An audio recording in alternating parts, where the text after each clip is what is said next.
就让我们一起加入客家风情，大家来讲客家吧。Pigs and pork products are one of the cornerstones of Hakka culture. In Kaohsiung's Liudui village, it used to be that every single household had at least one sow to raise. These pigs have been separated so long that they have become their own breed and could even be resistant to hoof and mouth disease and possibly some other diseases. In Pingdong's Neipu Township, visitors can find many stores selling traditional Hakka pork products from fresh meats to salted pork and ready-made Hakka dishes. Yo, it's time to talk about Hakka on ICRT. Hello， 大家好，我係阿邊個 Leo。Hello， 你好，大家好，我係 Josephine。还没跟你拜年的新年快乐啊！对，猪市大吉啊！对，猪市大吉啊！对，猪市快乐。讲到猪，我最喜欢吃客家咸猪肉哦，咸猪肉啊！所以我去超市买了一些五花肉回来啊，然后就撒盐嘛，然后泡个15-20分钟可以吧？下去煎。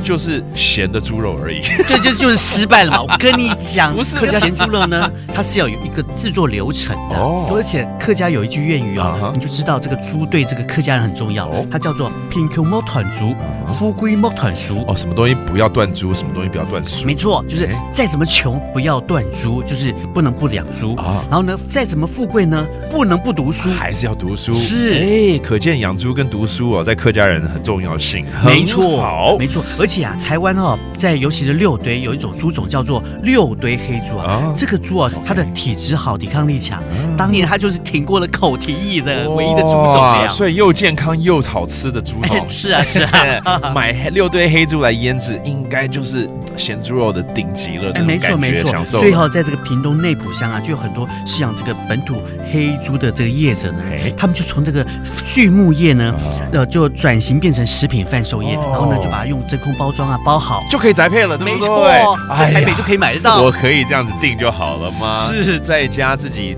真空包装拿出来烤一烤。对，或者你把它切片，然后把它锅上这样煎。哎呀，煎的滋滋作响。我已经闻到那香味了，我受不了了，我受不了了哈！不须蘸酱的美味就等着你来尝试了。我们来教几个单字了哈，包括我们的猪肉 ，How do you say pork？ 猪牛。那如果是 salty 的咸猪肉呢？鹹豬肉。鹹，對，鹹就是咸嘛。That's the salty pork that the Hakka is known for. And then finally, the breed in 六堆 is called 六堆黑猪。六堆五族誒。六堆五族誒，族就是猪嘛哈，六堆的猪就是六堆黑猪。Now you know, and that does really talk about Hakka。什麼太假？暗自寫章來了。客家風情由客家委員會監製。 We Love Hakka has been brought to you by the Hakka Affairs Council.